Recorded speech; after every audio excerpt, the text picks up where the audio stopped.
Aptoryama, Atiratra, Vajayapaya, and Gosava became manifested from the eastern mouth of Brahma. Text 41. Vidya, Dhanam, Tapa, Satyam,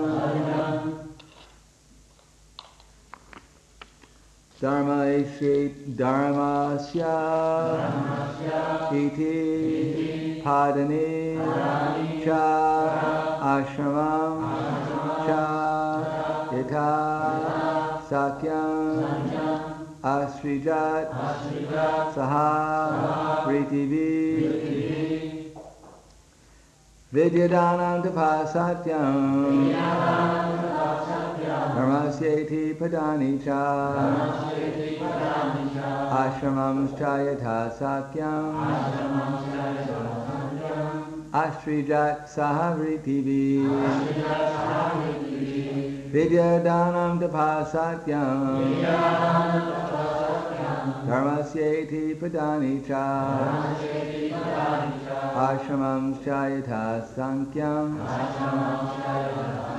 Asrijat Sahavritivi, Vidya, education, Dhanam, charity, Tapa, penance, Satyam, truth, Dharmasya, of religion, Iti, thus, Padani, 4 legs, Sankyam, in number, Asrija, created, Saha, along with, Ritivi, by vocations. This is a translation and purport by His Divine Grace A.C. Bhaktivedanta Swami Srila Prabhupada. Education, charity, penance, and truth are said to be the 4 legs of religion. Oh, before I start, is there anyone who has a nice handwriting, legible handwriting, and would like to write something on the board? He's doing the, can you do both? No. It's a long class. So. Well, I just have to switch the tape. Okay. We'll give you time to switch the tape. Usually I don't go through all this, especially during class, but I'm learning. Besides that, this is a very complicated subject matter, although it's very simple. Education, charity, penance, and truth is said to be the 4 legs of religion, and to learn this, there are 4 orders of life with different classifications of caste according to vocation. Brahma created all these in systematic order. Srila Prabhupada's purport: the nucleus of the 4 orders, brahmacharya, or student life, grihastha, or household, family life, vanaprastha, or retired life for practicing penance, and sannyasa, or renounced order for preaching the truth, is the 4 legs of religion. Vocational divisions of the brahmanas are the intelligent class, the kshatriyas are administrative class, the vaishyas are mercantile productive class, and the shudras a general laborer class who have no specific qualifications. All were systematically planned and created by Brahma for the regular promotion of self-realization. Student life is meant for acquiring the best education. Household life is meant for gratifying the senses, provided it is performed with a charitable disposition of mind. Retirement from household life is meant for penance, for advancement in spiritual life, and renounced life is meant for preaching the absolute truth to the people in general. The combined actions of all the members of society make the whole situation favorable for the upliftment of the mission of human life. The beginning of the social institution is based on education meant for purifying the animal propensities of human beings. The highest purificatory process is knowledge of the Supreme Personality of Godhead, the purest of the pure. Verse again, Vidya Dhanam Tapasatyam Dharmasyeti Padani Cha Ashramam Chayata Sankyam Ashijat Sahavritivi. Education, charity, penance, and truth are said to be the 4 legs of religion. And to learn this, there are 4 orders of life with different classifications of castes according to vocation. Brahma created all these in systematic order. Namo Vishnu Vidaya Krishna Prasthaya Bhutale Srimate Bhaktivedanta Swami Namane Namaste Saraswatam Deve Gauravani Vacharane nirvishesha nivadi pasikatya devatarna. So you can put on, divide it into 4 different sections from top to bottom. And first one you can put ignorance.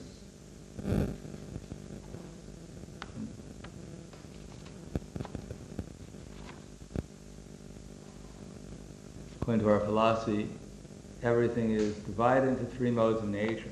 And that's not hard to understand because we all have that experience. Sometimes we're happy, sometimes we're disturbed, sometimes we're dull. Everyone has that experience? And 1/4 below that, in other words, we're going to have 4 different sections, so you have to divide it into 4. And ignorance and passion,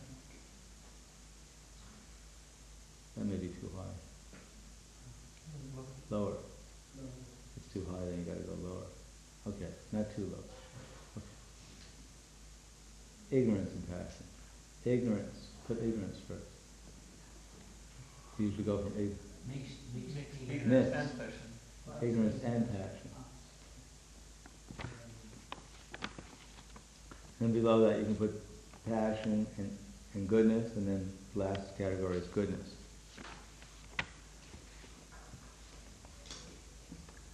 In other words, Lord Brahma has created the material world, and Krishna has given him 3 modes to create it with.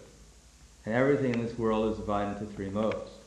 And we all have that experience. It's not that someone's going to come up and say, I don't believe it. There's no such thing as happiness. Can anyone come and say there's no such thing as happiness? Yes, very deep philosophy. Of course some people say like that, there's no such thing as anything. Nihilism or nihilism. And some people may say there's no such thing as distress, that I'm always happy. I've heard that sometimes also. It's not a very popular philosophy, but some people think like that. And some people think I'm never dull. But everyone has the experience of being either dull or distressed or happy.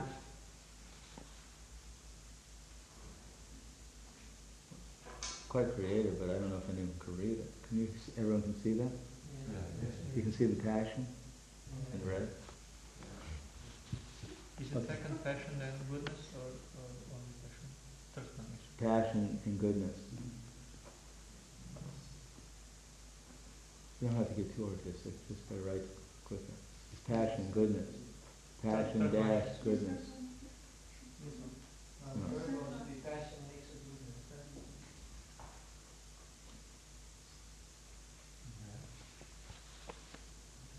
Gotta go a little quicker.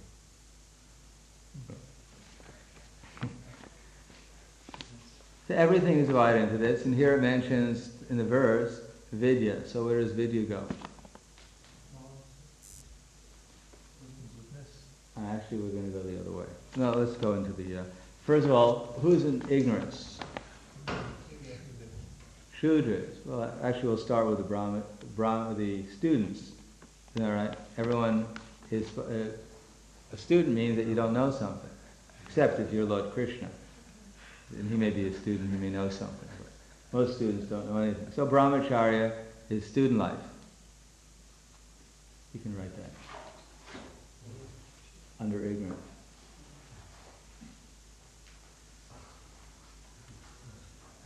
So because we're in ignorance, we have to learn something. That's to get out of ignorance. Anyone have any doubts about that?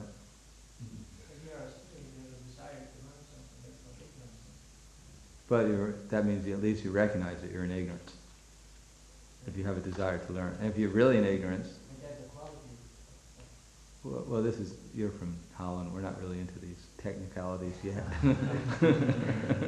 You can get into that later on. And we'll go over some of the categories, like student life, brahmacharya, and also shudras. They're also in ignorance. So from the ashram, it's brahmacharya, and from the vana, it's shudra. So if you're a student and you want to get a job, the only job you can get is that as a shudra. If you haven't had education, then you have to get a job as a shudra. Practically everyone has a shudra job nowadays because no one has any real education. And what is the quality of that you're looking for? Here it mentions vidya.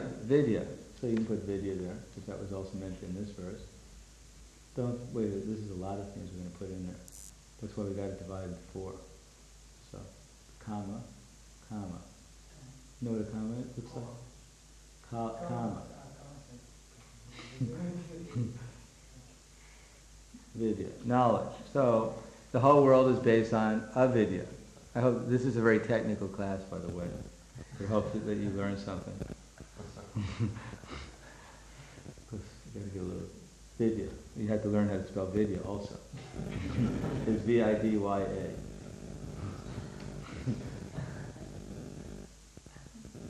Okay. So what is the quality of the what is the negative quality in the 4 sinful activities? Which one does this deal with? I didn't make that very clear. But there are 4 different things: lying, propaganda. There is meat eating, illicit sex, and intoxication. Which one does the brahmachari life fall under? Nowadays they fall under all of them with intoxication. They start early. But which one, let's say from the positive point of view, there's austerity, mercy, truthfulness, and cleanliness. Which one is the brahmachari supposed to cultivate? No. Well, you got one left. Truthfulness, yes, truthfulness. Truthfulness. Vidyavana, as Krishna says, abhayam satvasam sudhira jnana yoga vivyastiti dhanam dhamma sajagnasya swadhyaya tap arjavam. So swadhyaya, self-study, that's called truthfulness, or you're supposed to study to find out what the truth is. I'll give a quote from the Krishna book, and that's called dharma, truth and dharma. This is from the Krishna book, chapter 80, the meeting of Lord Krishna with Sudama Brahman. I hope, my dear Brahman friend, that you remember all those days of our school life when you and I were living together at the boarding school. Actually, whatever knowledge you and I received in life is accumulated in our student life. So what's the real lie that's going on in the material world? What's the basic principle of untruthfulness or ignorance? Yes, that I'm this body. Thinking that this is untruthfulness, lying propaganda. I am this body, whatever. And so lying propaganda is the opposite of truthfulness. Lying propaganda. Lying, like when you tell a lie.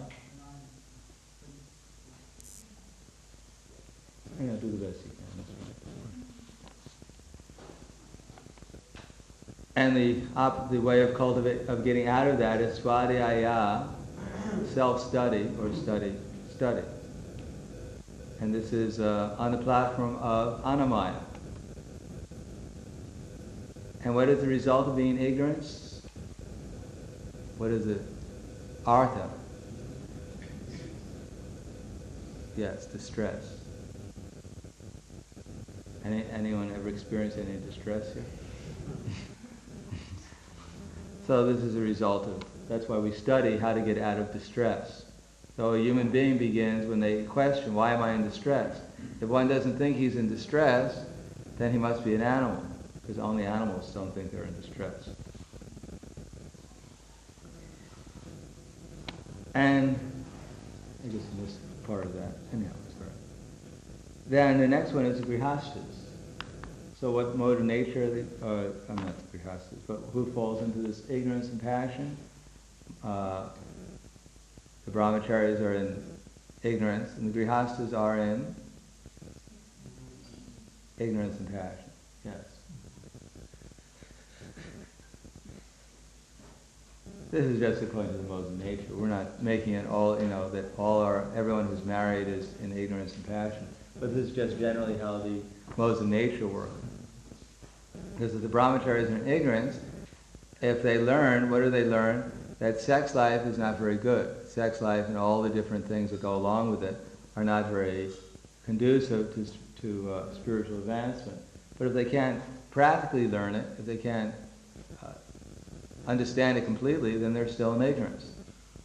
But they want to enjoy the material world, that's why they get married. So they've gained some knowledge, they're not completely in ignorance. But now they've learned a little bit how to work in the material world, so they've come to the platform of passion.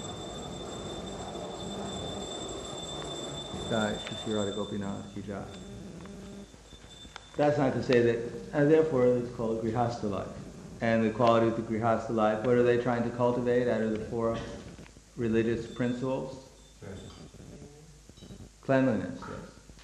Grihastha, you can put, before you do that, along with grihastha, what is that's the varna, and what is the ashram for the grihastha? Goes along with grihastha. What's that?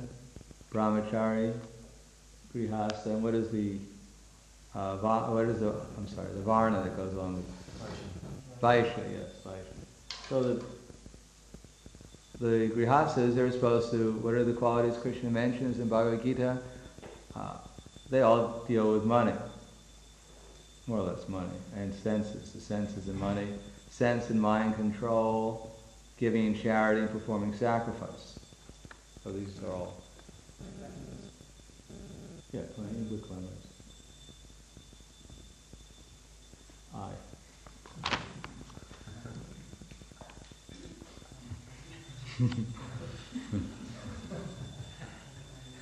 And what is the principle that destroys cleanliness? Illicit sex. The Prabhupada says things like in the Bhagavad Gita, especially meant for the mercantile people who should not deal in the black market. So there's a consistency throughout our Prabhupada's books about these 3 modes of nature and how they apply to the different varnas and ashrams and activities and skills and characteristics and qualities.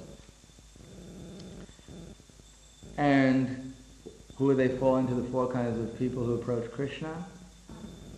What's that? How can they fall into the vanaprastha? There are 4 kinds of pious people who approach Krishna. Those who need money, yes, the artis. Those who want money, security. People get married because they feel incomplete. They need some security, etc. What's that? It seems like they want their own ashram. Oh, we're talking about ideal, the actual. Now, in the modes, we can fill these in with many more things, but we're just taking a few of them. So the brahmacharis, they're supposed to study. Obviously, student life is meant to study. The vanaprasthas, what are the social orders that they fall into? Or the vanas? What is the varnas they fall into? They're the kshatriyas.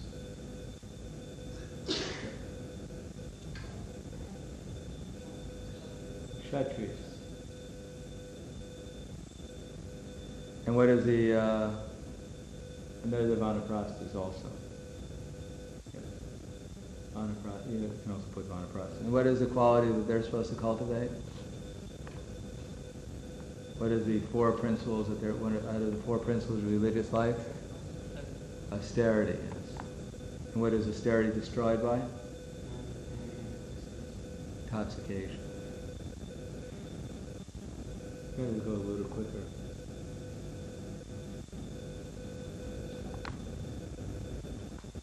And they're on the platform of Manamaya, just like the brahmacharis are on the platform of Anamaya. Grihasthas, Pranamaya, and the other ones are on the vanaprasthas or the kshatriyas, Manamaya.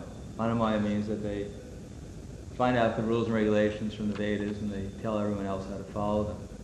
So therefore they're jignasu. They're in the quality of jignasu.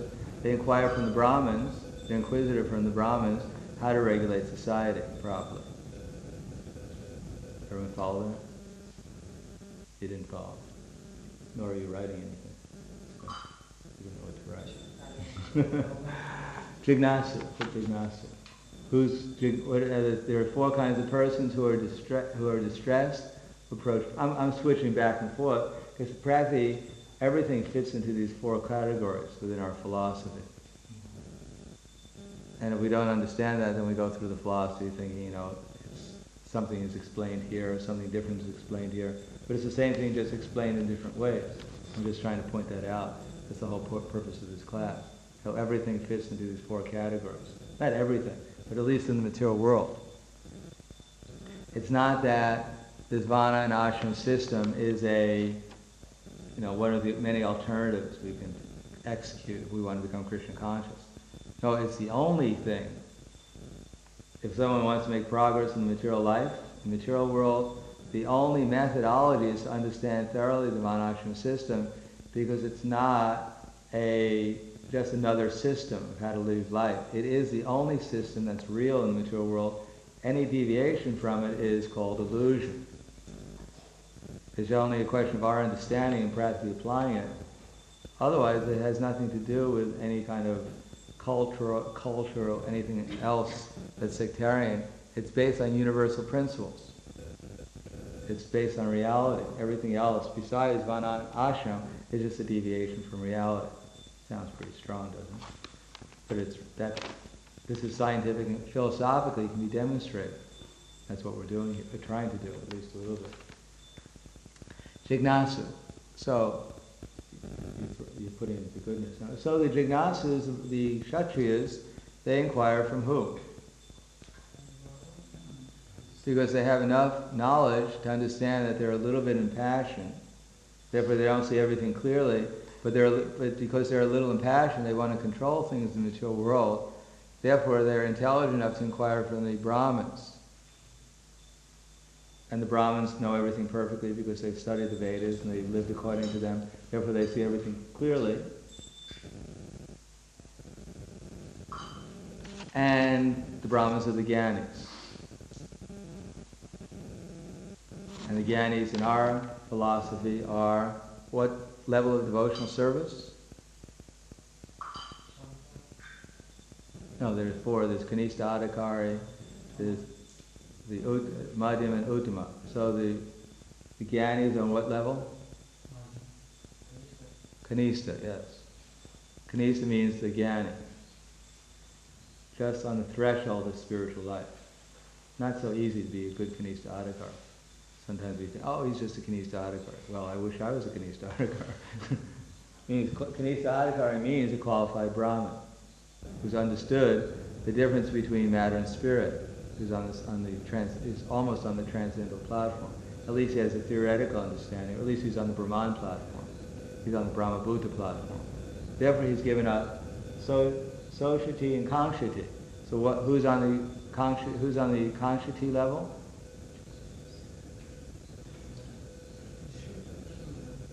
Yeah. The Shudras and the Grihastas. And who's on the Kangshati means to desire. Shoshati, and who's lamenting, who's trying to get rid of things, renounce things? The Vanaprasthas and the sannyasis. So he's beyond the devotee. In order to actually enter into real devotional service, one has to go beyond Shoshati and Kangshati, beyond the Varnashram system, to come to the platform of Brahman. And he has to see everyone equally. He has to see that this is not a Brahmana, Kshatriya, Naham Vipra, Nachanara Patira, Naham Vapi, Nasudro. As Chaitanya Mahaprabhu said, Gopi Bharta Pada Kamalayara Dasa Dasa Anudasa. I am none of these things. I am simply the servant of Krishna. So that's the qualification to begin pure devotional service. So the sannyasis, in goodness, the best qualified Brahmin becomes a sannyasi. And what is the quality that the sannyasis, quality irreligion, or the quality of religion that the sannyasis and Brahmins, they develop? What's that? Yeah, it's merciful. And the thing that destroys mercifulness? Meat eating. Of course, sometimes probably switches intoxication, meat eating, but this is just... And this is the platform of Vijnanamaya, platform of fearlessness, as Krishna says in the Bhagavad Gita. Purification of one's existence, cultivation of spiritual knowledge. In other words, from the platform of sannyas, one can actually cultivate spiritual knowledge. One is completely pure in one's existence, and one has to be fearless, which is one begins with fearlessness. What is fear arising from? Attachment. Begins with Bhayam dvitiya abhineshitasya asadavitasya viparyo smriti. That abhayam abhiniveshitasya. Abhayam. What was that verse I just quoted? Abhayam samasudira. From the 11th canto. What's that? Bhayam dvitiya abhineshitasya ashadavitasya viparyo smriti. Astadavitasya viparyo smriti. So, these are the qualities of the sannyasi that they're supposed to have. They're supposed to see things clearly. That's called spiritual knowledge. They're supposed to be free from material desires, and they're supposed to be able to be fearless. Their hearts are pure. They see Krishna everywhere. This is the super soul. Now, just to bring up other things, just like there are 4 kinds of Prabhupada says here, at the present moment is the greatest misfortune that in India many so-called missionary workers are spreading irreligion in the name of religion. They claim an ordinary being to be God and recommend meat eating for everyone, including so-called sannyasis. In other words, the sannyasi, he has to be free from all the sinful activities, illicit sex, intoxication, meat eating, untruthfulness. Otherwise, how can he be a sannyasi? And the Brahmins also are supposed to have these qualities. In other words, if you're attached to these things, then you're definitely not renounced. And manifestation, the positive manifestation should be the good qualities like mercy, truthfulness, cleanliness, and austerity. Now, in terms of the 5 kleshas, there is pride. So who's proud? Where does pride start with? Chaitanya Mahaprabhu, which class of people did he have a hard time converting because of their pride? The students, yes. Pride starts at student life. We think we know something. We think we know so many things. It's all due to false prestige, due to illusion, actually. Everything starts with illusion. Illusion is born out of ignorance. Amadi Vama Dambi Vama Hingsa Shanti Arjava. So out of illusion is born, out of ignorance is born illusion, and out of illusion is born pride. You know, you can sit down. Sorry. Thank you. Because otherwise it's... And then from which class of people? Those who are in ignorance. So that's the brahmacharis. We're not saying the brahmacharis are ignorance. This is just classification, you know. Now when the grihasta sees the brahmacharis, oh, ignorance.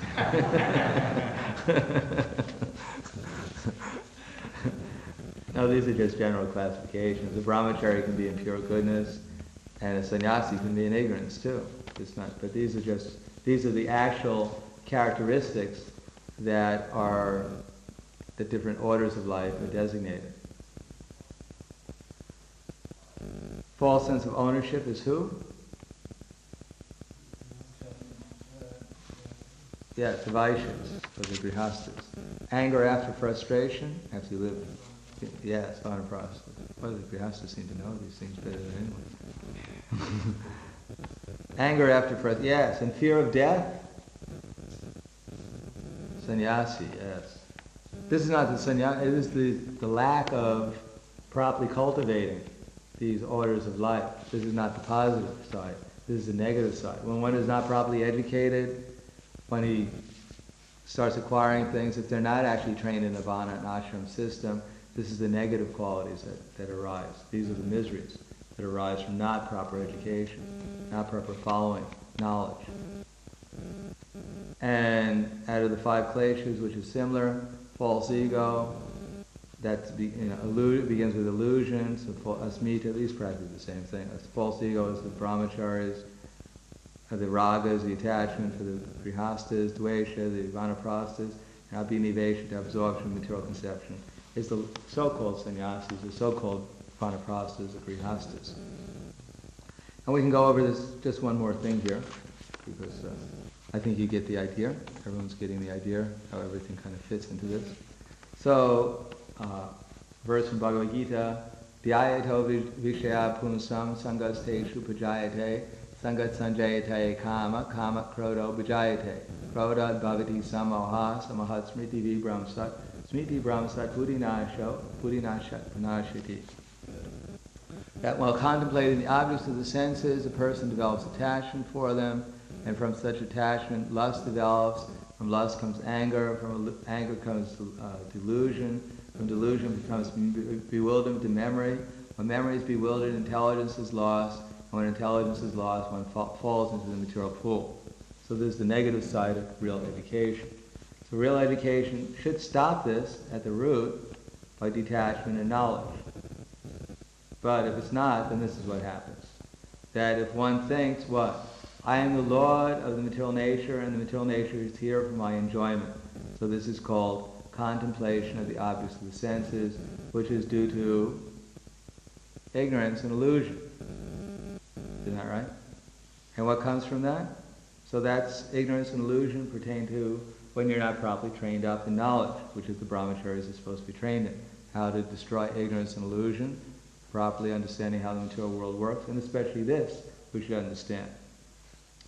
And what happens if you develop attachment by contemplating the objects of the senses? What arises? Anyone has any experience? What was that? Right, that's a good guess. Yes, that was good. So lust develops. So sometimes the brahmacharis, if they don't have enough knowledge, or anyone in this material world, if they don't have enough knowledge, then lust develops, and from lust develops greed. What's next after lust? Out of three things, lust, anger, and greed. What's that? No, after lust you immediately jump. No, there's three. We're throwing an extra category in here. It's not mentioned. There's Trividan arakasyedam dwaram nashitam atmanha kama kroda tata lovas tasmat etam trayam tyajet. There are three gates leading to hell: lust, anger, and greed. Every sane person should get free from these three modes, because the three gates to hell, because they lead to the degradation of the soul. So, out of lust, anger, and greed, what comes next after lust? How many say greed? How many say anger? Well, think about it. If you try to enjoy something due to lust, and you actually enjoy it, what happens? You become angry?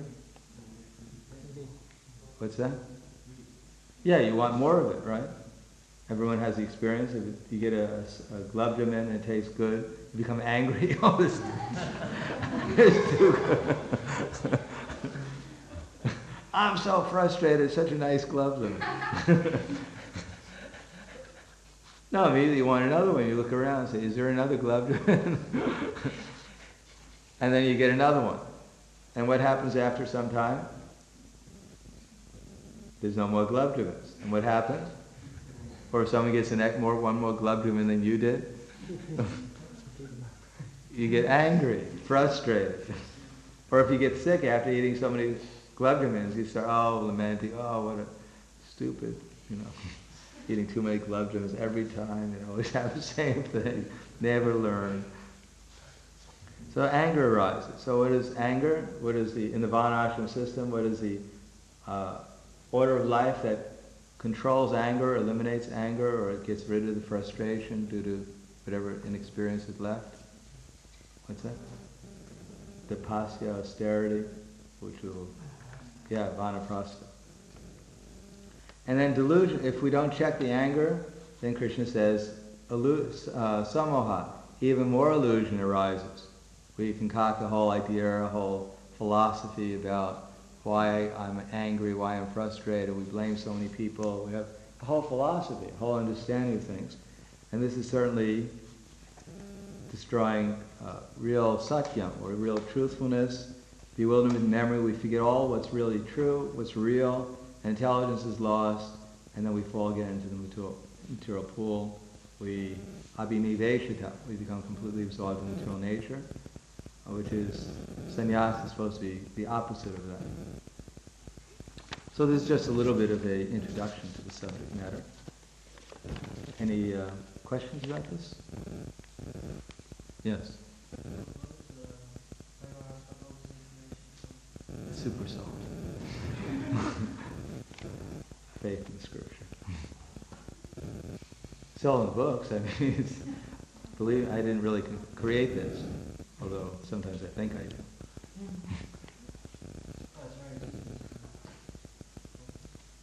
Yeah, Krishna is quite good at creating things. Got to give him some credit.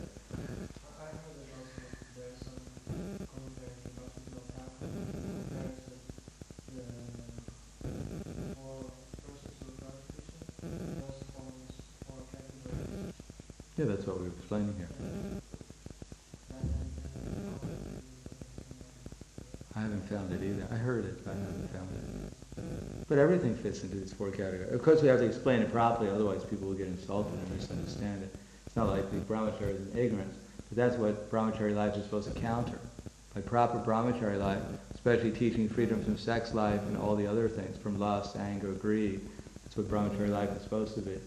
Then one can if one can't completely become free from these things, then one practices more in the grihastha life. So there's different activities in grihastha life to make further progress. And then finally there's another stage after that called the vanaprastha life, so that one can further become purified, and finally sannyas life, and then one can enter into pure devotional service from there. It is not that vana and ashram is just some, as I said, some culture, Indian culture, alternative culture, our culture. It's everyone. It has to be everyone's culture. They want to make some progress in life, material or spiritual. Otherwise, people will just degrade into animal life or lower than animal life in the name of so-called culture and material advancement. Yes? Goodness Maharaj is Vijnanamoya and Manamoya, passion and goodness. I was thinking, Manamoya means I identify with the mind. Manamoya is in passion, goodness, yeah. No, that's not what it means. So my question Maybe actually it does mean that to a certain extent, but not exactly. because there is also Manamoya, Jnanamoya, Vijnanamoya, Anandamoya. Anandamoya is transcendental. Right. And then the Jnanamoya is, I think it's also part of passion and goodness. No, Vijnanamoya. Jnanamoya. Jnanamoya, yeah, that's Manamoya and Jnanamoya, the same thing. Same thing. It means you find out that you have to regulate the senses and mind. You have some knowledge, and that's the Vedic literature. It deals mostly with that. It's mostly the Karma Kanda section. The Kshatriyas are supposed to know that. Evam parampara praptam, evam rajarshi yovidura. You're supposed to know, you're supposed to regulate lust and anger and greed. So there, you do that, you find out how to do that through the Manu Samhita and other literature. So the Brahmins give that knowledge, and the Kshatriyas are supposed to apply it.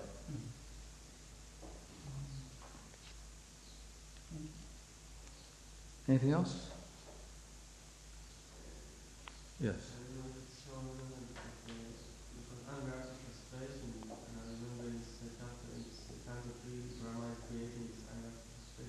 Yeah. Why is he creating it? Because the living entities came here to enjoy the material world. And in order to enjoy the material world, you need all the different types of mentality. It's just another thing that Brahma created because the souls wanted to come here. Because if you want to accept lust, you want to accept that you're the Lord, which is an illusion, and you want to accept that you're the enjoyer, then you have to accept everything that follows. Lust, anger, illusion, bewilderment to memory, loss of intelligence, and different bodies in the material world as a result. And if you don't like that, then chant Hare Krishna. Sankashura in the platform.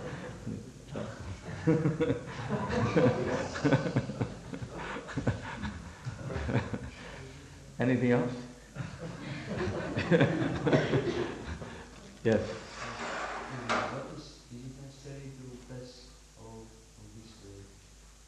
What's that? Well, we're aspiring devotees. If we were all pure devotees, transcendently situated, we'd only be doing it simply as an act of kindness to the conditioned souls, as a example for others. But I think most of us can admit that we're not exactly only in the category of compassionate, out of our deep compassion for the souls. We're also trying to understand this so we can become free from the negative side of material life, or the negative, which is attachment, fear, and anger.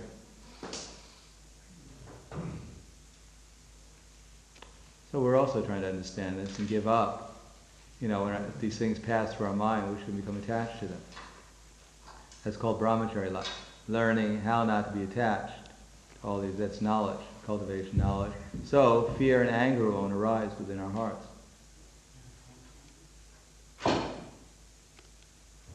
And if fear and anger arise within our heart, we need knowledge. Armed with knowledge, sword of knowledge, stand and fight. So we need knowledge and service to Krishna, and then we get free from these things. So now we're trying to come up to the mode of goodness, when everything is seen properly, and then we can steadily engage nishta, the platform of nishta, steadily engage in pure devotional service without any fail, transcend the three modes of nature. But because in the present state we're still attached to the modes of nature, therefore we're also following, to a certain extent, the process of vana and ashram. But our lift is principally not through vana and ashram, it's through the chanting of the holy names. That's lifting us up. Although in the varnashram system, by following it, that we may gradually lift it up over many lifetimes. But our lift is like the elevator. We go right up if we seriously take to the chanting Hare Krishna without offense. Without offense means get free from these three modes of nature, become unattached to them. Yes? So how was Varnashram done outside? Well, you have a saryan, I have a dhoti, that's one thing. You have a saryan. How are we applying the varnashram? Because we recognize we're the Paramahamsas, which are generally considered the devotees, they didn't see any difference between man and woman. But we see a difference. We make the distinction. For instance, we have brahmachari life. They don't associate with the ladies. We have a grihastha life. They're supposed to associate with the ladies. Or the ladies and men associate in a restricted way. We don't have a very much vanaprastha ashram yet, but there are some. They try and read and study more and go through some austerities, trying to forget about their past. And then there's the sannyasis. We're applying that. They're supposed to be, beyond or at least some experience in all the giving up.